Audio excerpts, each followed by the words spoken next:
That was an excellent segue. So the idea for this presentation came out of discussion on our committee on how to address the aspect of advocacy and the Committee for Education and Advocacy. In particular, the idea came from the two people who will be moderating this panel, who I'll introduce in a little while.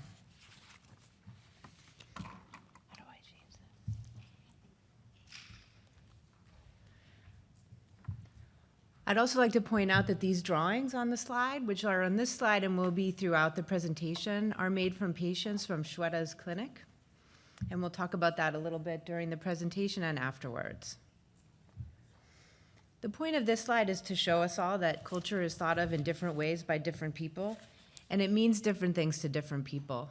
And we're going to talk about that today from the point of view of the patients and providers, and then amongst yourselves.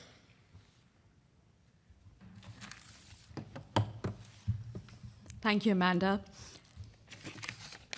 So the drawings that you see here were basically an invitation to the patients who were coming to our Go clinic, just to pen down their perceptions and thoughts regarding their periods.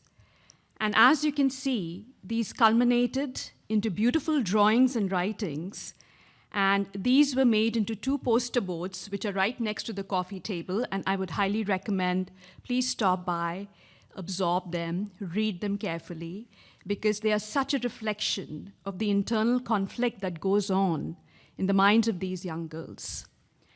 And you will see snippets of this throughout this video presentation, and I'm also hoping that we can finally consolidate all of this into a beautiful book, which is published and is circulated in order to increase not only patient but also provider awareness, which is lacking. And an important thing to point out here is that although these drawings and writings were not necessarily the work of a specific age group or a specific bleeding disorder or a specific cultural background, they really are reflective of so much of emotional distress. And if you would add to this the baggage of cultural norms, taboos, rituals, it would create multiple layers of complexity, which would be so difficult to tease out in a clinic conversation.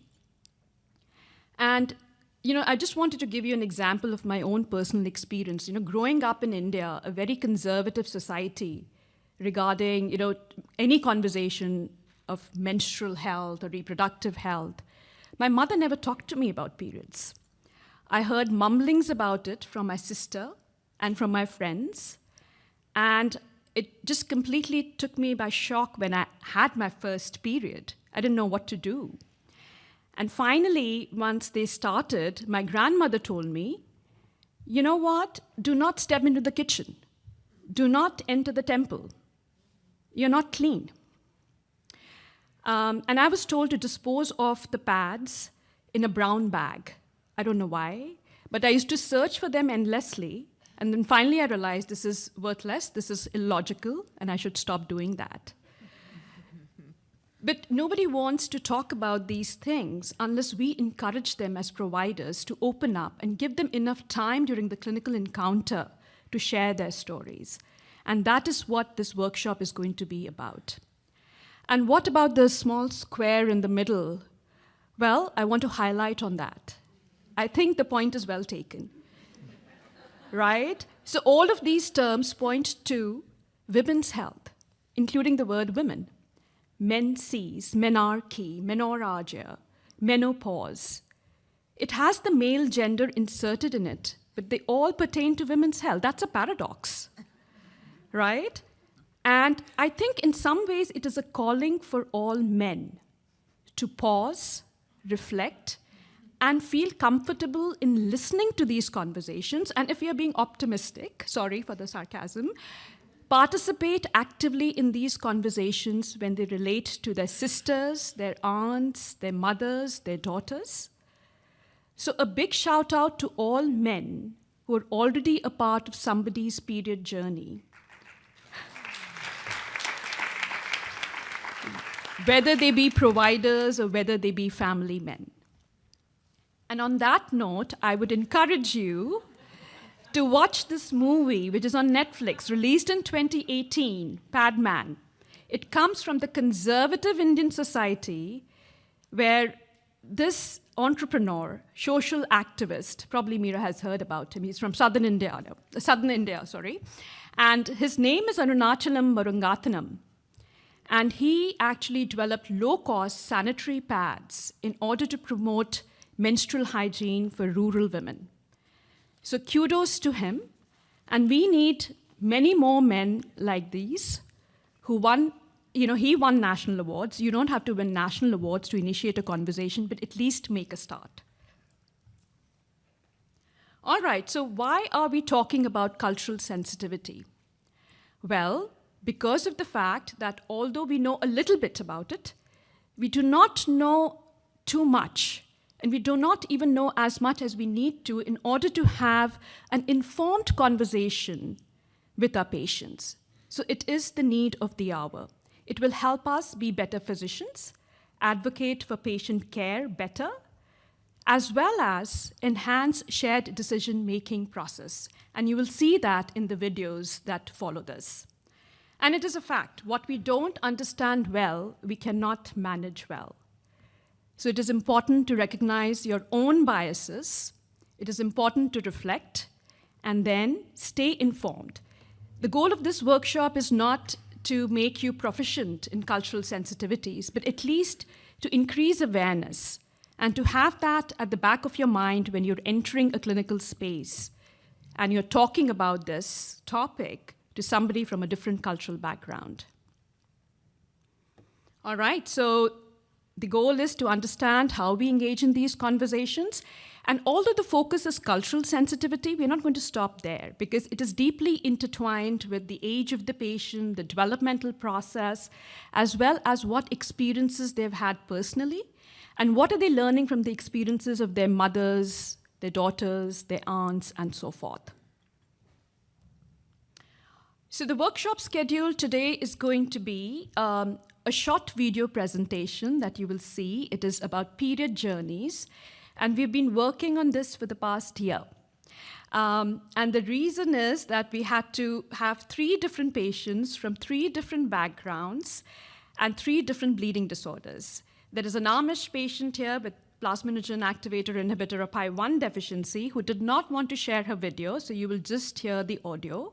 And there are 2 other remarkable patients, and we are very thankful to Lynda and Meera for having done these interviews. And after these videos are done, we're going to have a panel discussion with 4 of our panelists who are from different cultural backgrounds, as you can see here, to share their own experiences. And this will be moderated by Lynda and Sabrina. Then we will have actually 6 breakout groups for informal discussion because I want all of you to participate, share your ideas, your experiences, and what can you bring to the table in terms of solutions to this problem. And that we will wrap up in about 15-20 minutes, depending on the time.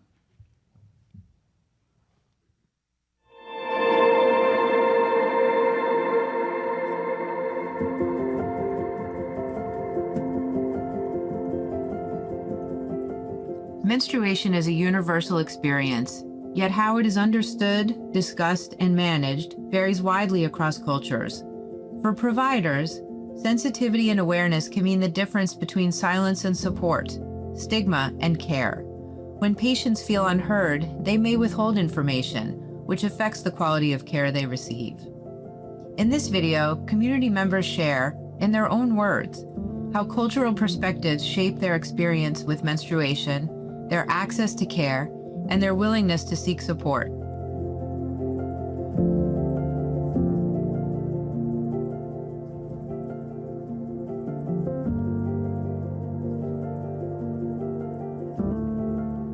Probably my mom. Well, it's always been easier to talk with her about than anybody. It's usually pretty private, usually just among moms and their daughters or among girlfriends or something like that. Oh, my mom and my sister, we talk about it whenever, a lot, actually. Some of my friends, we would talk about it. I could talk to my mom about it here and there and ask her like specific questions. But my dad, when he found out that I started having my periods, he made it very clear to me to keep it hush hush because I was in a household with all brothers, and so he was nice to me about it. You know, he would be like, do you need anything? Do you want anything? So he was very, very sweet when I was younger. But yeah, it within the household, other than talking to my mom about it, it wasn't very, you know, I couldn't really ask other people about it, or like I didn't really want to talk to my friends about it, because even within my friend group, it was sort of seen as taboo. I think that's just because we were mainly Arab, and that's it's culturally sensitive to talk about your period. I do tell my mom about my periods. Dad is kind of just like, you know, hey, I'm on it, but we don't get into much details of like what my menses are like, what I go through. I feel like conversations in terms of periods, they're held very privately. You're not really supposed to be telling people like, hey, I'm on my period. It's not something you just put on blast into the community. Thankfully, my family is, you know, connected with the new generation, and they're more open to talk about it.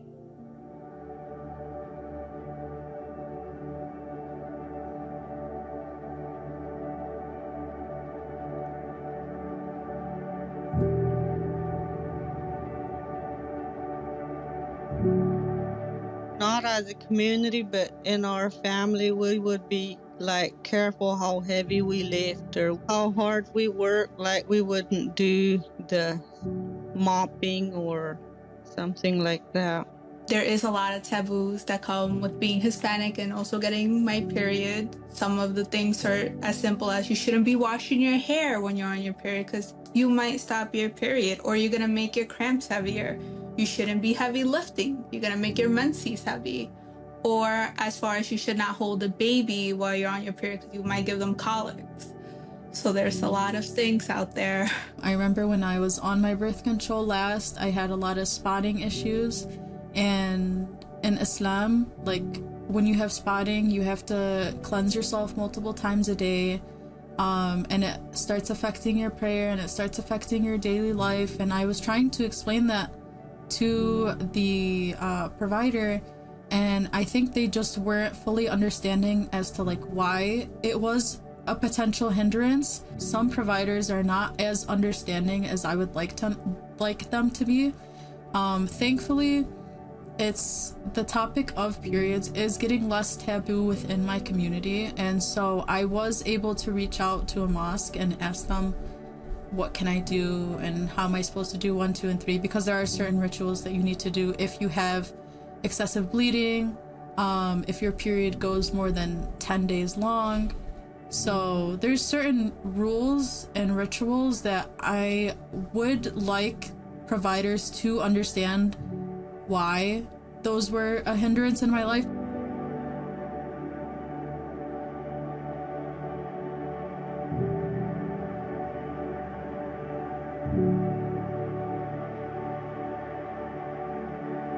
It was definitely a scary time when I first got diagnosed, talking with my healthcare team.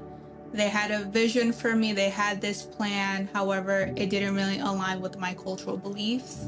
And that was something that I wanted to respect in my care plan. I was offered many options. Some of them were like IUDs or different types of birth control. And there was just things that I did not agree with because of my culture and my beliefs. Like I know the IUD would have been a lovely option because it would stop my periods. But in my culture, it's thought that if you stop your periods, those toxins are staying in there and you need to be releasing that every month. So it's something that was frowned upon. It was a very uncomfortable conversation to have because my provider was very strong on the idea of getting me on an IUD. I think the only treatment option I haven't tried yet, or I refuse to try, was the IUD. Just because culturally it's seen as something that you should not be doing. Because anything that goes down there is it's like seen as forbidden, essentially. Just culturally, there's nothing against it Islamically, but I don't know where the culture and Islam blend, so it's just you're not supposed to. I try to hold my cultural values as close to me as possible because it's hard living in America, and I was born and raised here, but I still like feel those differences. So if I feel like I'm going against my culture in some sort of way, I feel like I'm almost betraying the trust for them. Well, I have PI deficiency. I bruise very easy. When I was younger, I had a lot of nosebleeds. I have heavy menstrual periods. When I had a tooth extraction a few years ago, it bled a lot, but I never had no other surgeries. At first, before we ever got in touch with the doctor about it, someone told me to take like cane pills, capsules, and those did not work. They put me on Amacor. It worked a lot better than the cane did. Yeah, they switched me to Lystita a few years ago, and that works great.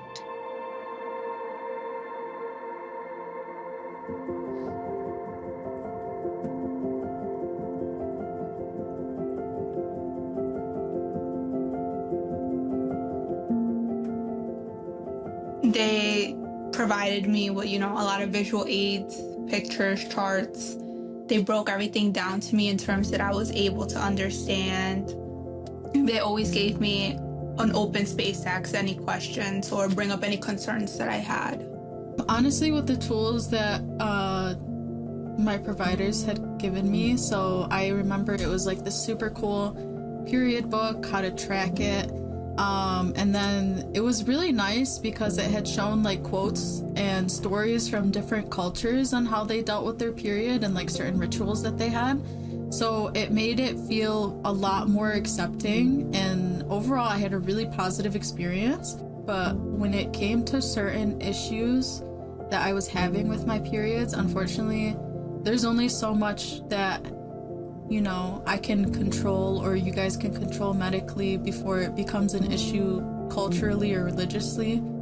Yeah, it's easier if it's an 80. What we did talk about made sense enough to me, but we never did talk too much about it. Well, for me, I would say they did a good job.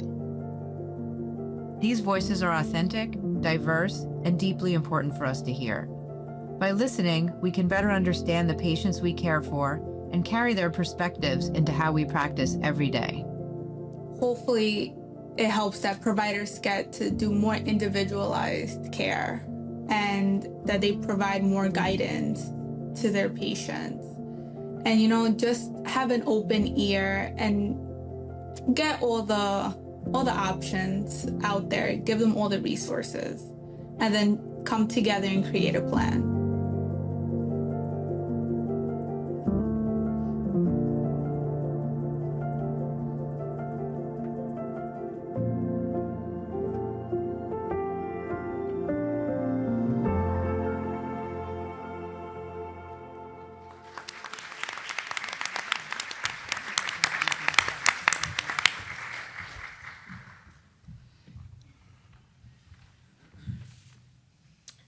So I just realized I forgot to introduce myself. So my name is Amanda French. I'm a pediatric gynecologist in Boston. But right now, it is my pleasure to introduce the collaborators for this project and the panel moderators. First, and they're sitting in the front row here, we have Lynda Martinez. Lynda is a registered nurse with over 35 years of experience in pediatric hematology and oncology. She holds certifications in both pediatric oncology and in nursing education. Lynda is actively involved in patient and family education in the Girls and Women Clinic at Cohen Children's Medical Center in New Hyde, New York. Lynda is joined on stage shortly by Sabrina Farina. Sabrina is a senior social worker at Gulf States Hemophilia and Thrombophilia Center, University of Texas Health Science Center at Houston in Houston, Texas. She services patients throughout their lifespan diagnosed with bleeding disorders, provides educational programs for patients and their families, as well as enjoys community outreach for the El Paso community. So please welcome our moderators.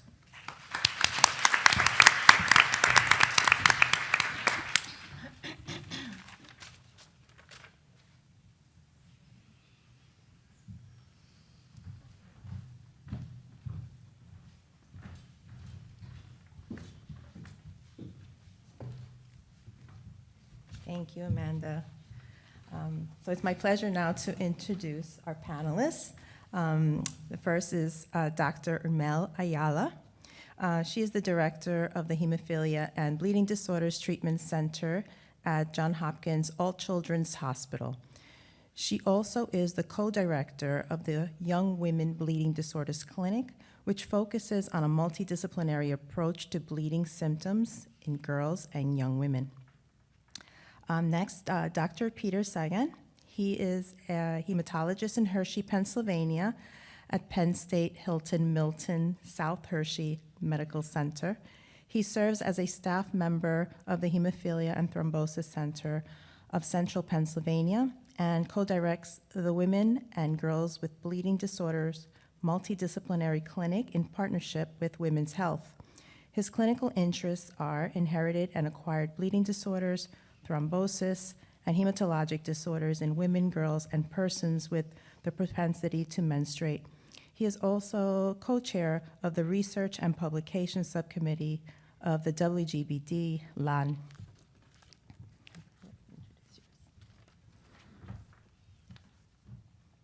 Hello, everyone. It's my pleasure to introduce Dr. Fareeda Haamid, is an assistant professor of clinical pediatrics for the Ohio State University College of Medicine and a faculty member for Nationwide Children's Adolescent Medicine Fellowship.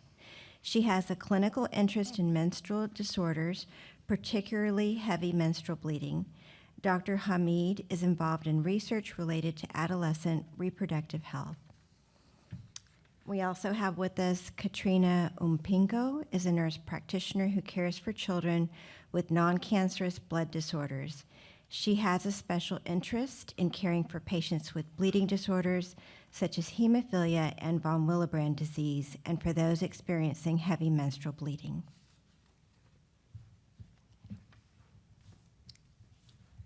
So for our first question, we'll start with Dr. Haamid.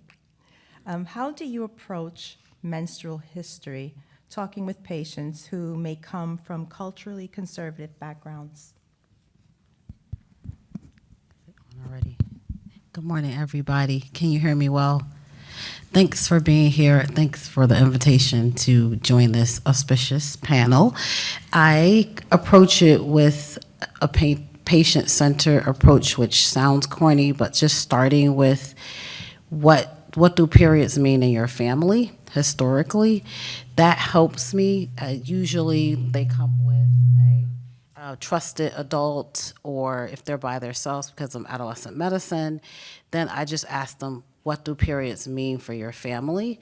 And you get a lot of, they sigh a little bit and then they start telling you like what the stories are. And you don't have time to do that in every visit, but it does help when we first meet them. If we're at Young Women's Hematology Clinic, you know, there's a stated issue already, so you can get more information when people are a little riled up about why they're there.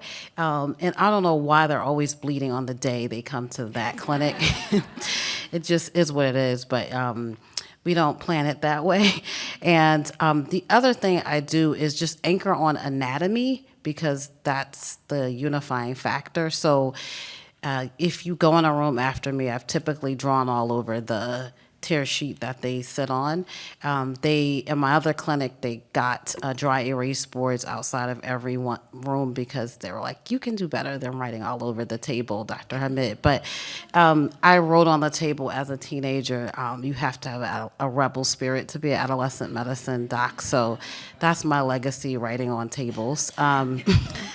So I draw a lot of pictures. I use a lot of Pac-Man references. Anything you can explain well in medicine, you can explain with Pac-Man. So that's what I do. And just what do periods mean for your family? And I'll pass it on to whomever else. Oh, that's great. Dr. Cygan? Okay. So it was interesting. You know, I got this email, subject line was share your period story, and I thought, man, Google's getting the wrong idea about my searches. But I think it's interesting, you know, that you can't talk about menstruation without men. And so I'm representing the patriarchy here in that regard. But it's obviously very easy for me as a white male to talk about periods with patients I'm taking care of. And I think that Dr. Haamid puts up a very important point, is that it depends on your situation in which you're evaluating the patient. And I think a patient that's coming to a clinic that's specifically geared towards managing abnormal bleeding is different than in my other clinical world, which is in general hematology, where I'm evaluating patients during pregnancy or referred for abnormal lab findings. And the video is really a lovely way of highlighting that you have to kind of tailor your approach to the person that you're talking to. And yet somehow I couldn't think of very many situations in which it was challenging for me to get that information.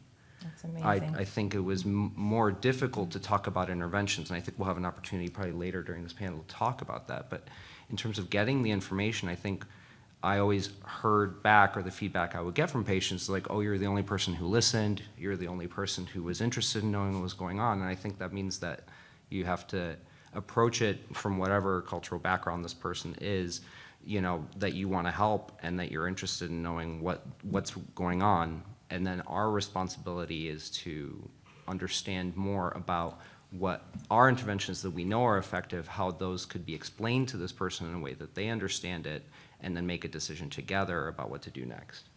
That's great. Dr. Yao? So just, similar to whatever Dr. Cygan is saying, the majority of the patients that I see that are, the majority of the minority of the patients that I see are patients that are from Hispanic backgrounds. So, I think that, and they are pediatric patients. So, for me, in order to make the visit a little bit more, a little easier for them,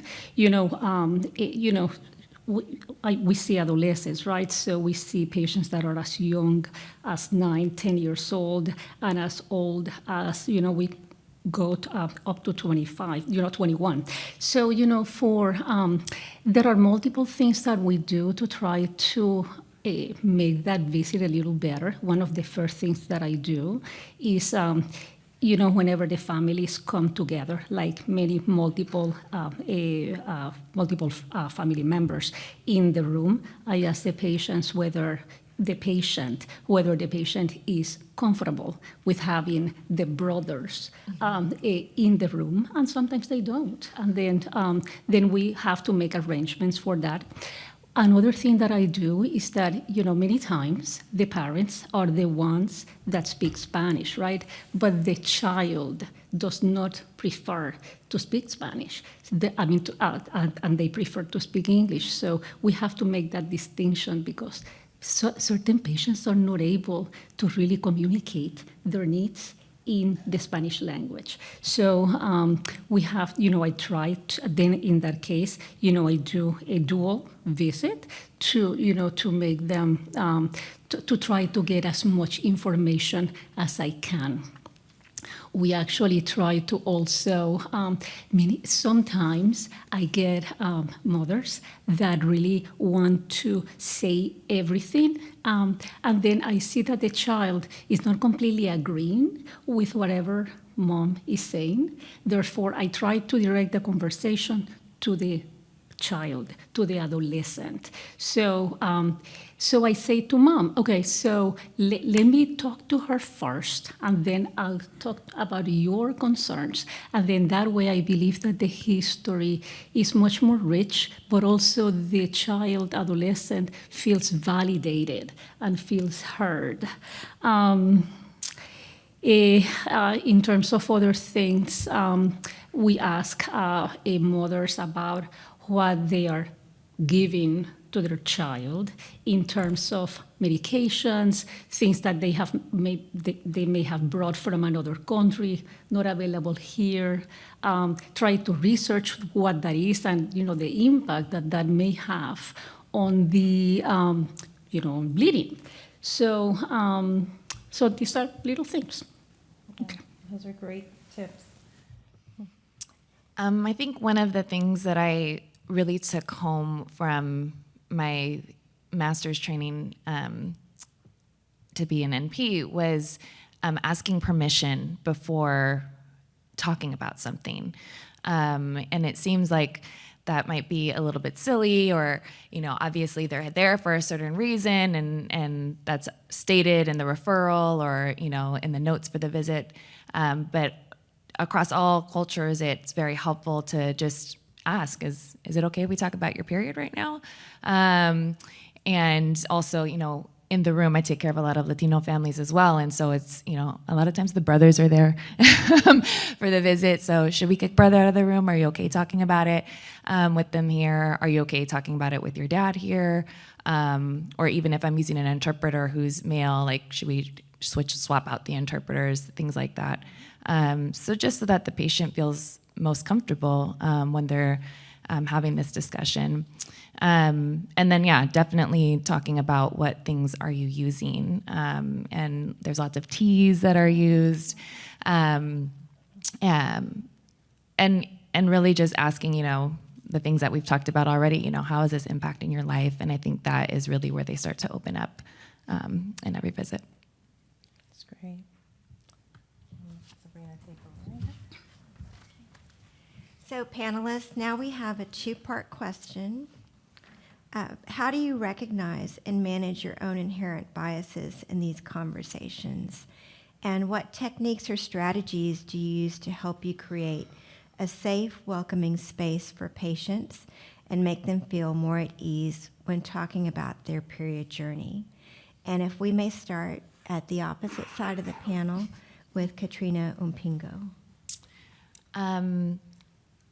I think that, and I am before I walk into a room, I always take a deep breath before I knock on the door, just to kind of reframe my mindset as if it's a busy clinic and I'm jumping in between a bunch of patients or a lot of phone calls in between. So I take a deep breath to kind of reset before I start talking to a new patient.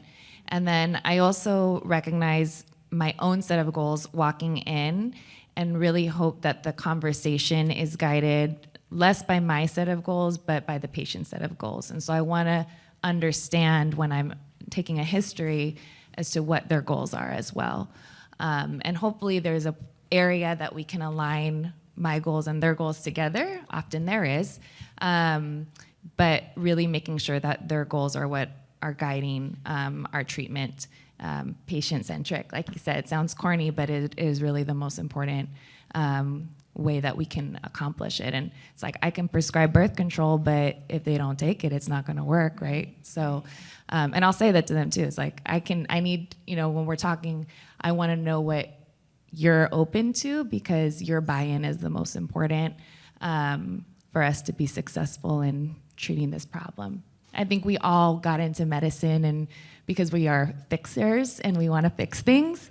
And so trying to pull back on that a little bit in my drive for things to be fixed right away, and really making sure that the patient is the captain of the boat and driving it. Thank you for giving us that example of shared decision-making and how important it is. So in terms of inherent bias, I think that my experience when I was younger was very similar to Sweta. Not much in the way of a home conversation, and I did not have older sisters that could, help me with that. So that's one of the things that I try to, discuss a lot with the patients when they are in the room, especially with the very younger ones that feel very uncomfortable. I also, when I started a visit, I always tell them, I know that this is especially for the very young ones, right? I know that this is very embarrassing. I know that you would rather not talk about this, but in reality, this is part of normal life. It's just part of growing and developing. And I am trying to help you understand that this is really normal, and that we can talk about this, and that these conversations are just part of a normal life. in terms of other things, you know, I always want to try to get the child and the mom be sort of like on the same team, right? So sometimes, you know, they are not completely in agreement with something. So try to get them be on the same team. When we approach conversations in terms of hormones, contraception. So then have to be very careful about the words that I use. You know, if we say contraception for a Hispanic patient, that sounds like, you know, horrendous. So hormones versus non-hormonal, it's a little bit better taken, very accepted. And then many times, you know, we sort of like come into an agreement, and this happens very often. Let's do the non-hormonal first, and then if this doesn't work, we'll go into the other ones. And I think that that is helpful, eases the conversation. Thank you, Dr. Ayala. Very much. So I think, Dr. Ayala makes an excellent point that I think is really crucial when having these conversations is the words you use matter. And I try very, very, very, very hard not to let the words birth control leave my lips when talking to patients. But I also think that as I think about how I approach talking to people, I ask them what their needs are, and I'm very intentional about that. I really want to know, what are your plans for future fertility? What are your needs for contraception? And that way we can have a conversation that I can adjust what I know to fit what your needs are. Because I think the other thing we ought to point out, and listening to the videos and thinking about the patients I see, is that, you know, shared decision-making doesn't mean we do what the patient wants. Our role as providers is to provide factual information and give that information to the person in a way that is in alignment with their values. And we do, I would say, from faith-based communities and from cultural backgrounds, there is misinformation. And I think, honestly, this is my personal opinion, we have a duty as medical providers to provide accurate information and not let that perpetuate, because something that they may be saying no to is based on their own assumptions or misunderstanding or misinformation. And if we don't provide that information in a way that's helpful to that person, they can't make that decision for themselves. So I think that's a crucial part of the shared decision-making, is that's our responsibility, is to meet the people where they're at, but also meet them in a way that fits with what they need to know in order to make the good decision. And I think the other point Dr. Ayala made was really good, is that I would say that in those situations, people who come from backgrounds I would call it failing forwards, where we start with least effective methods and move forward, but in a way that helps them understand that we're trying to adjust our approach, and then saying, well, if this isn't effective for what you are saying is the problem and what you want to do about it, then we should consider this as a next step. But always trying to keep it aligned with what you have now assessed to be their values and what's important to them. Absolutely. Thank you for clarifying. So I love that point you make, because sometimes the pendulum shifts a little too far to like, just go for it, whatever it is. And we do have an obligation to impart the best knowledge we have. And one of my professors in med school, Dr. Robert Mancini, may God rest his soul, used to say to us, one of us went to med school. And like, it felt so like, ooh, that's so cringe to say, but he would say that as we were challenging him. But anyway, and then he would say, one of us completed med school. Like, oh, got it. So I do ask the goals of the patient and family. I will say, if you had a magic wand, what would you do to your periods? And then people can just like visually go, I make them shorter, lighter. I think the assumption is like they want them shut down, and they don't always want that. There's a because it is a cycle, and like humans respond to cycles, it's the gift of a cycle, right?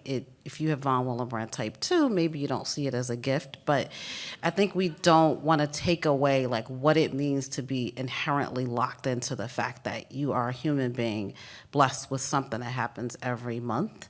And that cycle is powerful. Particularly, I have a patient from one of the First Nations, and she said, you know, the moon is important to us. Asking my permission, like, do you think we should go to our shaman this weekend? I'm like, why would you need my permission?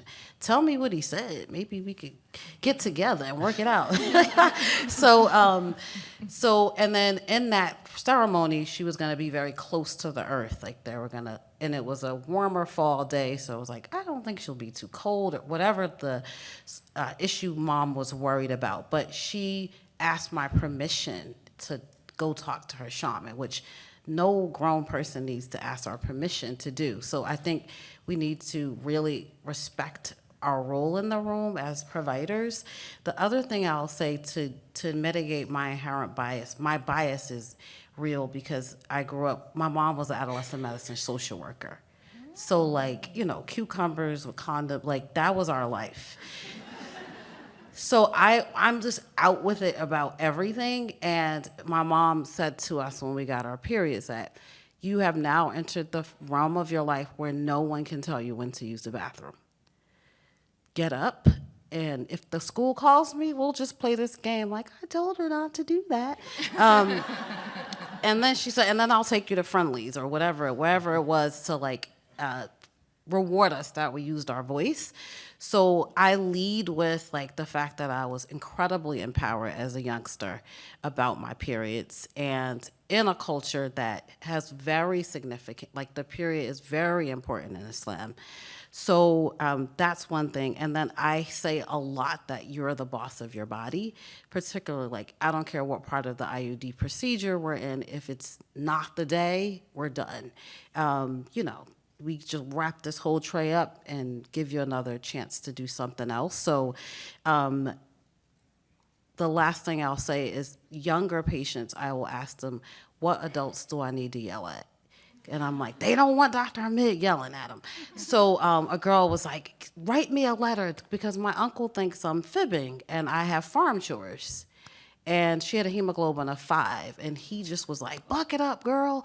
Go out there and, you know, bale the hay and all this stuff. And mom was just nodding like, yeah, write her a letter. So to this day, I bring that letter up because I was like, she needs to be excused from her farm chores. So if you ask them what adults you need to yell at, it's really empowering for the girl because you're kind of the conduit to the like adults for them that are powerful people in their lives.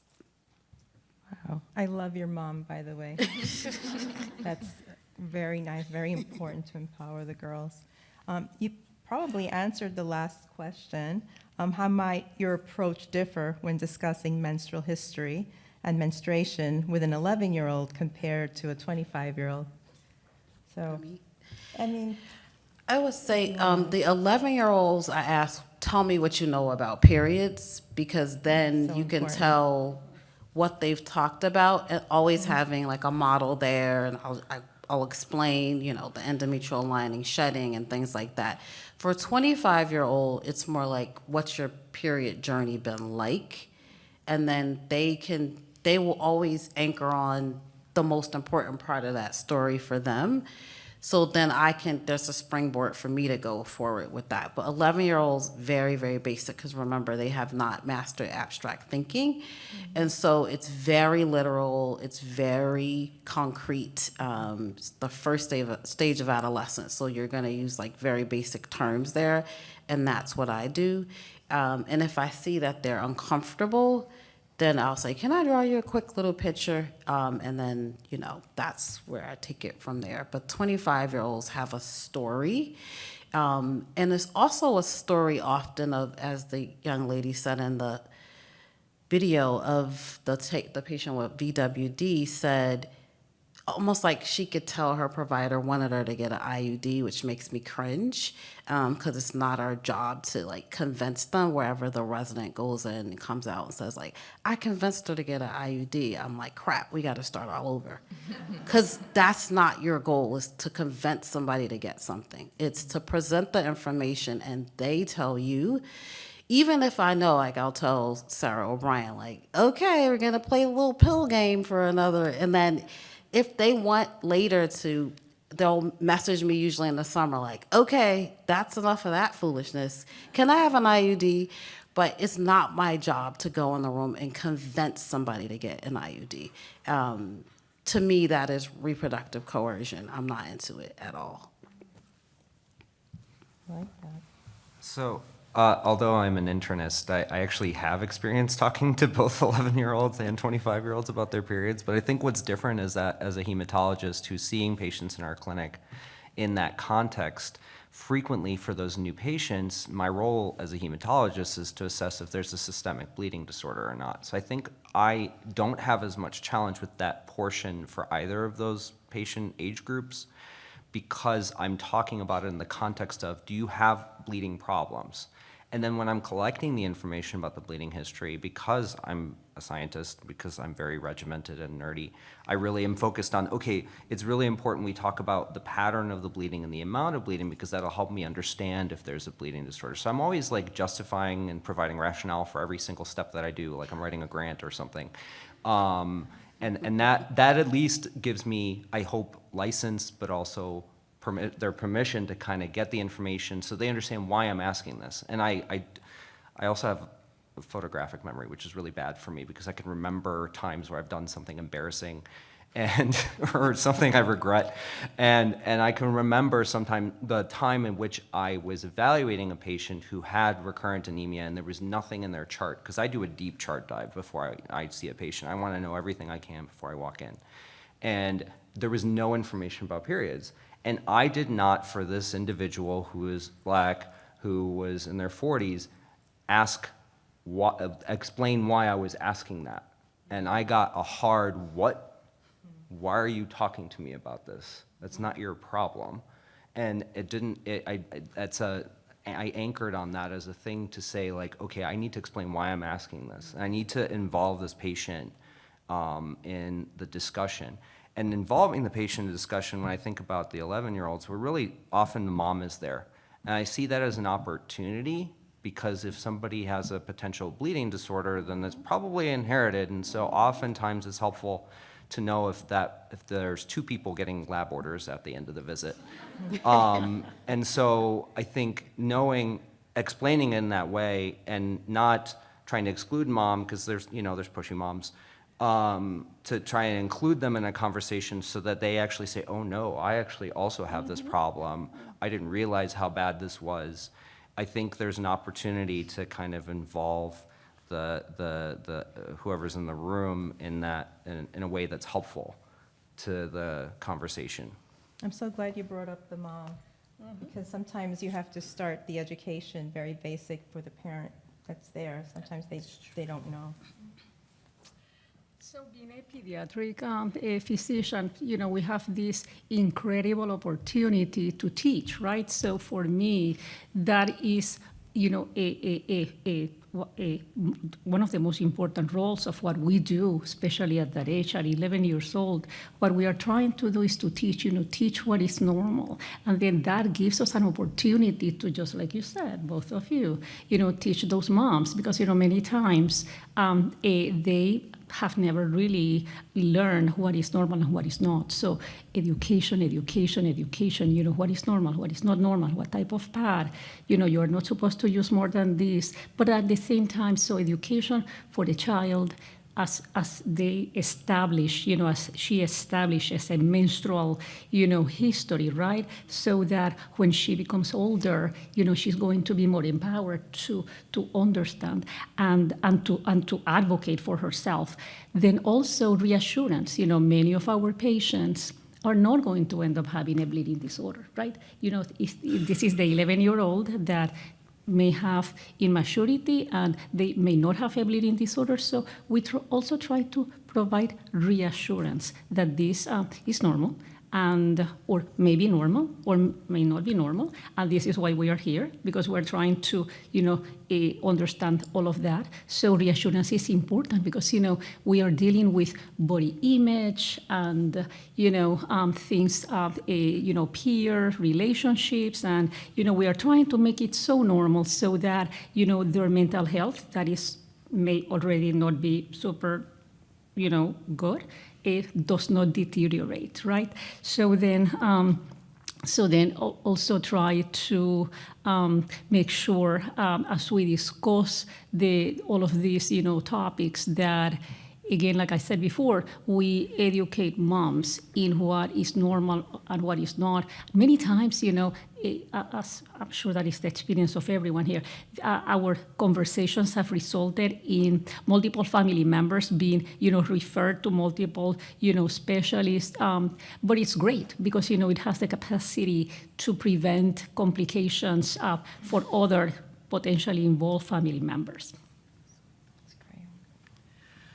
I think one of the benefits of working with patients with inherited bleeding disorders and then also having our women and girls clinic is that we can even start talking about what's a normal and a not normal period before menarche, which is helpful for the families to kind of be ready before it comes, and also just doing really concrete education for our patients.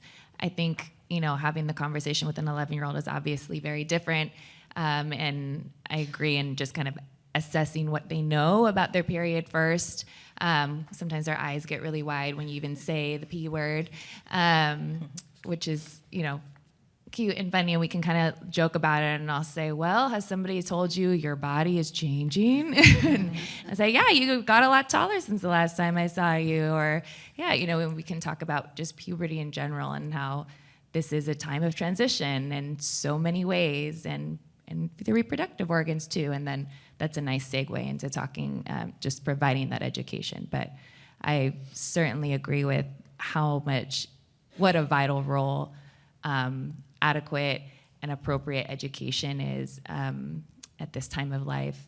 And then certainly for the 25-year-old, a lot of times the question is, or the older teenager is, what have you tried so far? What's worked? What hasn't worked? Or if they haven't tried anything, what do you know about different hormonal methods? What have your friends said? What have you heard on TikTok? What is your understanding of hormones and how we use them to help with our period? Right.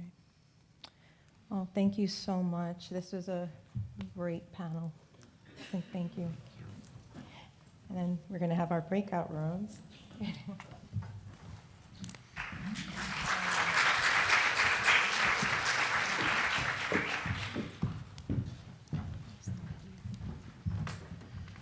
Well, thank you so much. That was an excellent panel group, and I learned so much.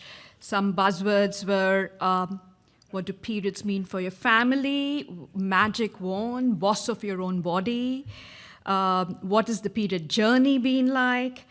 Can I take your permission to talk about periods? Shared decision making with a pinch of salt, give the facts and figures, very important point. And then demystifying menses, basically having all of the facts about what exactly is a normal menstrual cycle and the taboos around it. How can we demystify all of that? So with that having said, let's give a voice to all of you. So we would want you to break up into 6 groups, and I think the color of your group is on your badge, and you can see that the yellow, the green, the orange, and the pink are in different rooms, which are, as you walk out of the room to your left towards the restrooms, you will be headed by one of the panelists.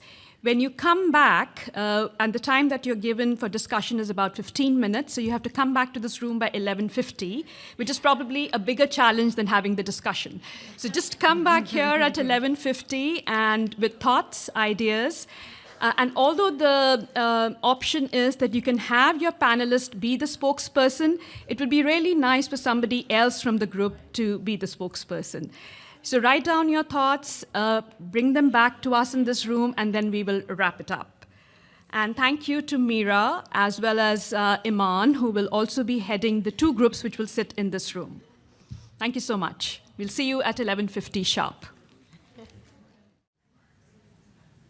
All right, as we wait for the 4th group to come in, just for the sake of time, we're going to start with probably Mira's group. So who is your spokesperson? Okay, perfect. All right, Mehul. You are, yes, you can come here, or you can just say from, yeah, you can, we can probably give you a mic. Okay, come.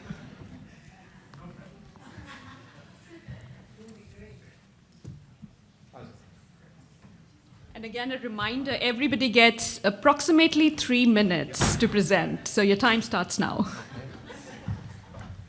Good morning, everyone. I represent the red team, led by Dr. Chitler. So the questions, and starting with the first question, I think collectively all of us had a very enlightening experience looking through the video. I think we all questioned our inner biases or just assumptions, and we all had a very mind-opening thought process going through the why certain reasons why patients would want to do something their way. And I think it gave us a deep dive into not assuming the reasons as to why they would prefer certain management strategies versus not. The questions that, again, raised during those sessions was also not assuming on the provider's part that everybody would want to stop their period. Some patients would want to just continue having a regular period and not assuming that everybody would choose a particular management strategy because we think that that management strategy would have the best outcomes. So I would say just understanding the why patient would prefer a particular reason and figuring out the reasons behind it. I think I'm going to club the second and the third together in terms of what can we do better and what are we already doing, because I think some of the centers are probably already doing it, but making it more nuanced would be if your center is giving a welcome form to the patients, particularly if it could be either pediatric or the adult side, just to get a preliminary history of what their menstrual journey so far has been, and adding to that welcome form a question on just personal preferences, cultural preferences related to the periods, and seeing if that is an icebreaker for having that discussion with, especially the first visit, but also subsequent visits, and adding two paradigms to it, especially if this is pediatrics, is also giving that form to the parent, because in pediatrics, patients as well as parents' perspective matter. And this sounds like has not been done before, or may have been done and would welcome some thoughts, but could be a good QI project working with the foundation to see if that changes perspective or patient satisfaction or provider satisfaction if we included that in the welcome form. So I think those are the things we thought of. I think that is up with my 3 minutes, so thank you for your time. Thank you, Mehul, for keeping time. Great job, Mira's group. All right, I'm going to invite Irmel's group next.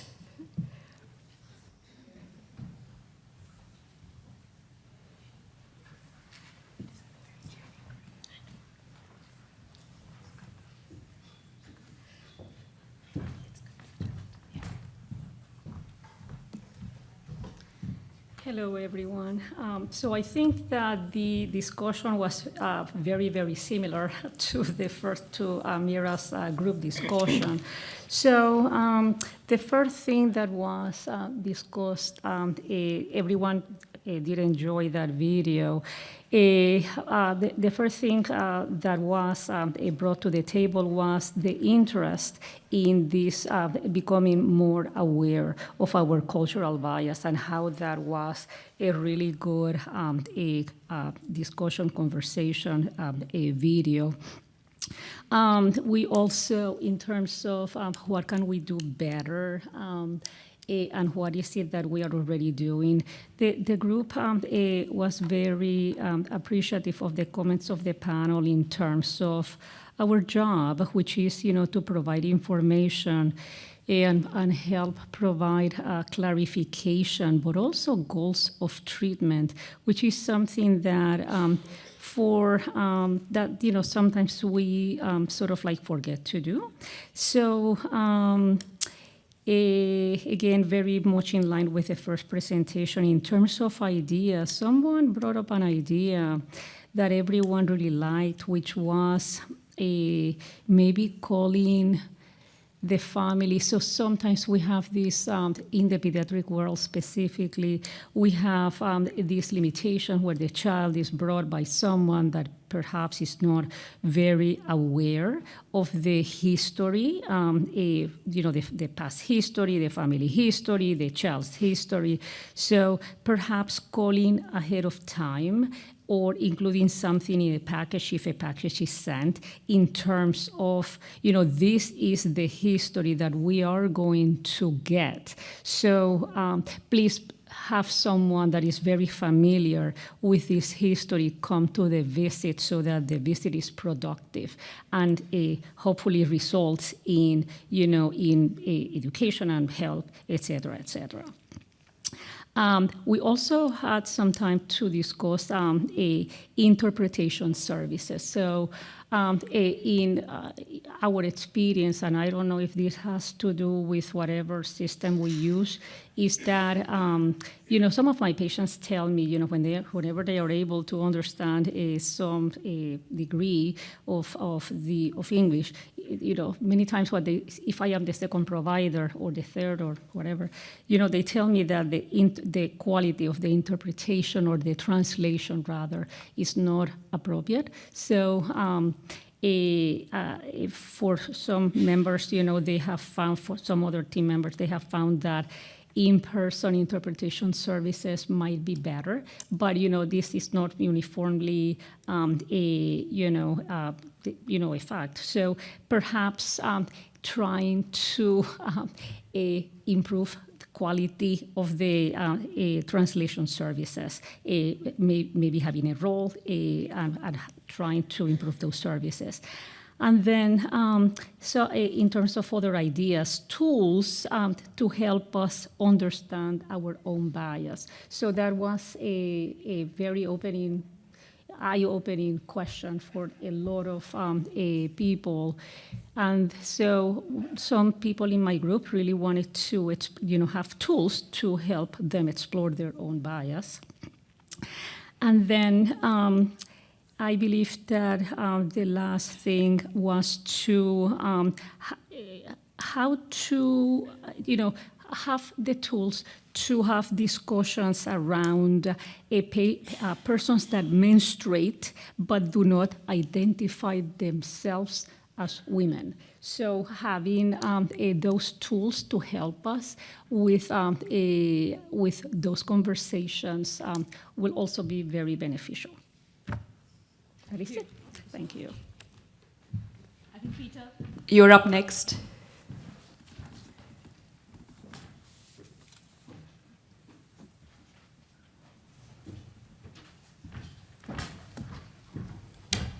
So thank you. Our group shared, I think, themes and discussions, and in the interest of trauma-based care, I'll talk about it in the standpoint of what triggered us about these videos. And I think there were triggers from a cultural standpoint. It was interesting to hear that while an IUD may not be religiously objectionable or haram, but it could be culturally objectionable. Is strange if there was a history of use of IUDs for contraception in certain parts of the world. And so that shift is an interesting thing to have to understand or deal with. The concepts of also of how we approach the patients, and as Dr. Haamid had used the word reproductive coercion, but in the way of counseling the patient and realizing that just because you know what the most effective treatment is doesn't mean your job is to convince them to get that. It's to figure out what their needs are and meet them where they're at, and adjusting to that cultural dynamic because maybe a relative or a trusted family member is important to involve in the discussion. And also to not make any assumptions of what that person would not want or would want, but rather try to figure out those aspects too, because assuming that somebody doesn't want any treatment may result in that person not hearing about something that would align with what they need. And then in terms of what we can do better, it was, I think, an important point made about that culture recognition and equity probably go hand in hand. And we are in an environment now where equity is not something we should be shying away from. And making sure that we remain a strong voice and advocacy for that is a key part of what we do. And when talking to patients about treatment options or talking to patients about their concerns, that there are different aspects between what are known concerns and unknown concerns. And again, just trying your best to figure out what that person's worried about.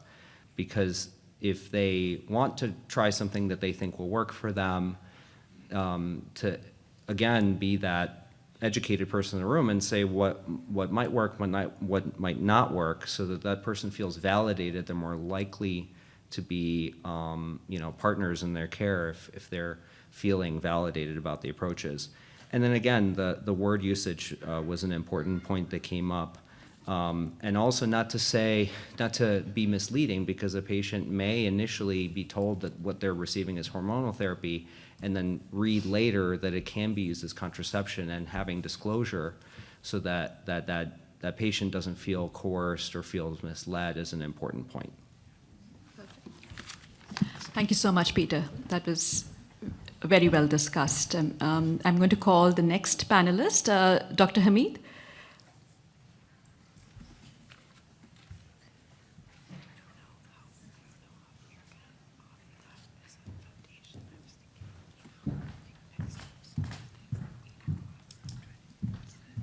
So we had an equally lively conversation in our group, the Green Team, and we talked. The first question in general talked about people really resonated with the fact that was brought up about us not swinging too far to being so inclusive that we don't lead with medical knowledge. Also tying in our cultural practices, the practices of our families to make them feel respected.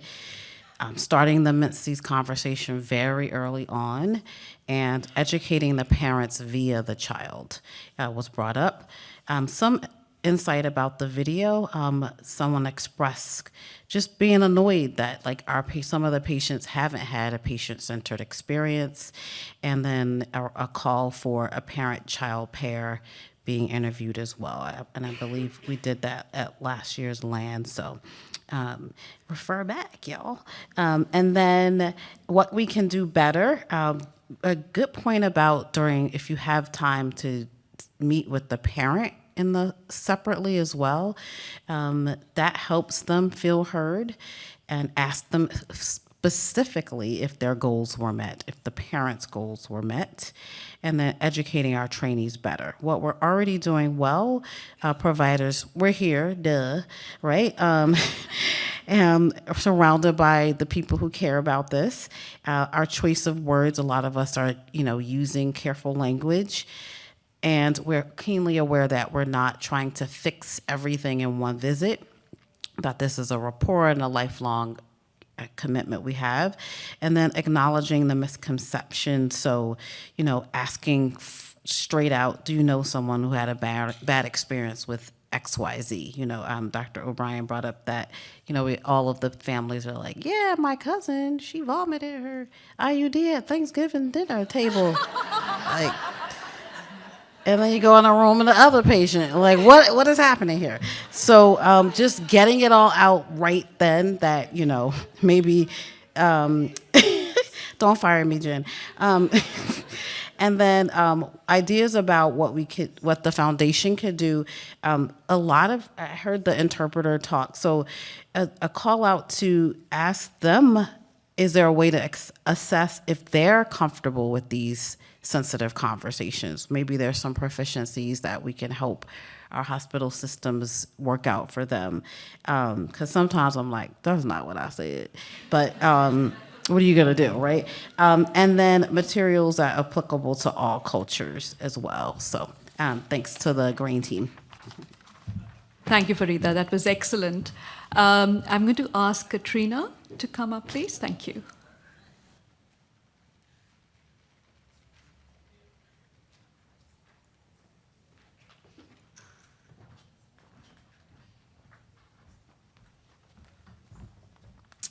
So the yellow group, we had a lively discussion, as it sounds like everybody did.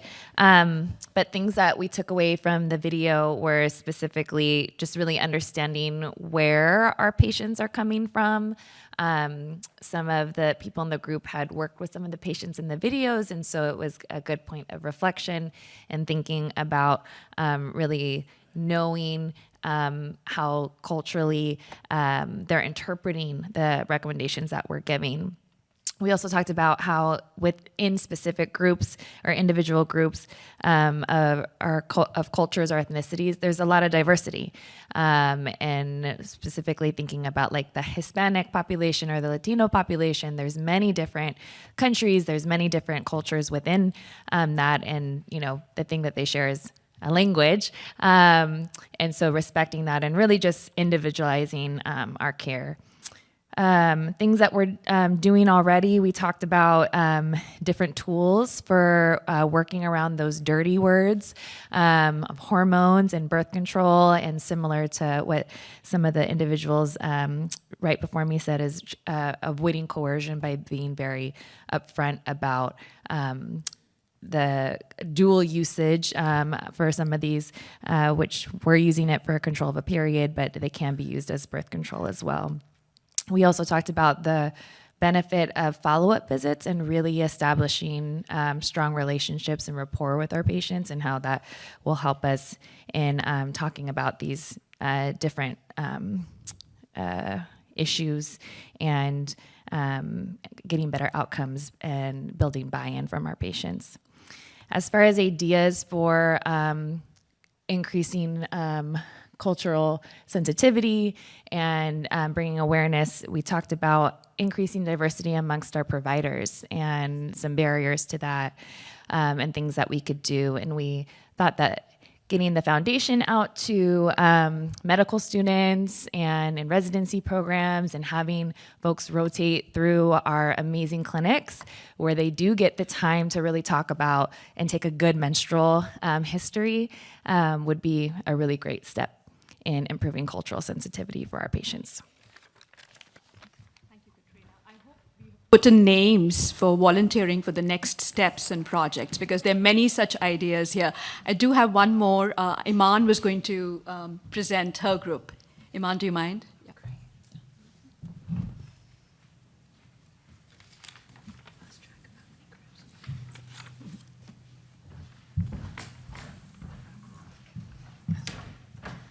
All right, I am representing the Orange group, and since I'm coming last, I think we echo a lot of the ideas that has already been shared by the other groups.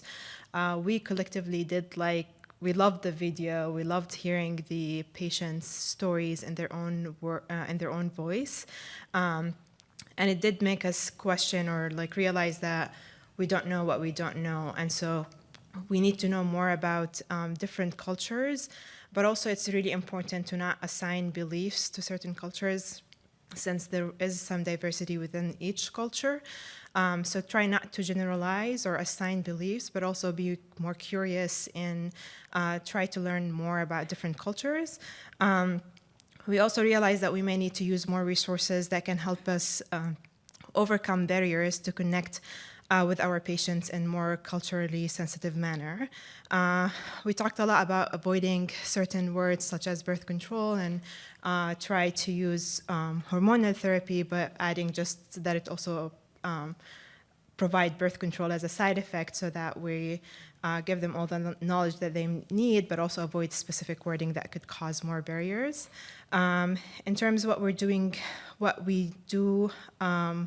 better is we do try to ask the patients for their goals and continue to reframe the conversation around the patient's goals.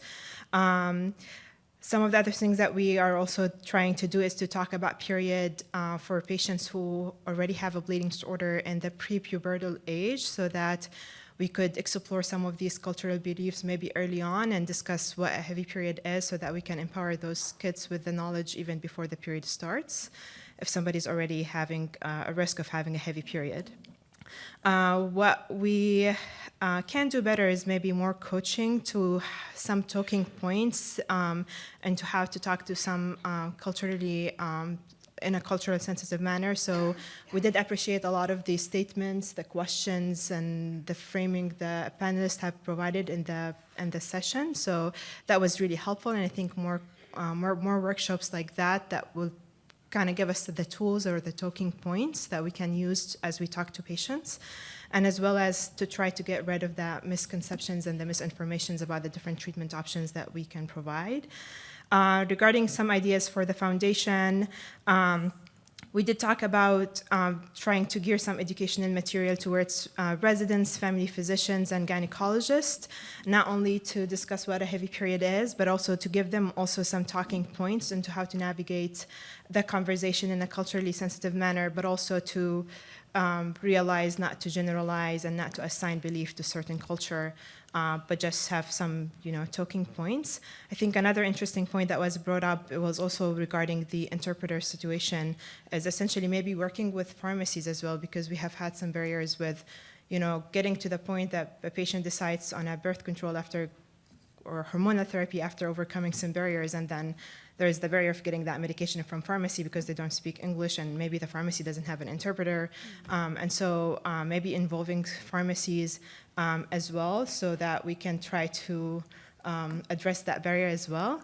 And we also would love to have some more workshop where we can hear patient stories. That has resonated a lot with all of us. And so hearing more from patients would be really helpful.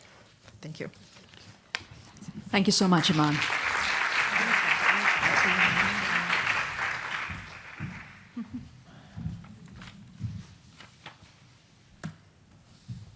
All right, so just to wrap it up, takeaways from the discussion, we were hoping to go over a few things, an action plan for the future. This here that you're looking at is the action plan for the future that Sweta and I came up with. Please, anyone who was participating in one of those lively discussions who would like to join the Education and Advocacy Subcommittee, please do not hesitate to reach out to us. And then as everyone was talking, we were compiling a short list of some of the themes we heard over and over that maybe we could, as a foundation, start working on. So one was outreach to allow trainees to participate in our clinics, really trying to get people where they're at before they make career decisions. Another was materials for prepubertal patients for educational purposes before they start menstruating.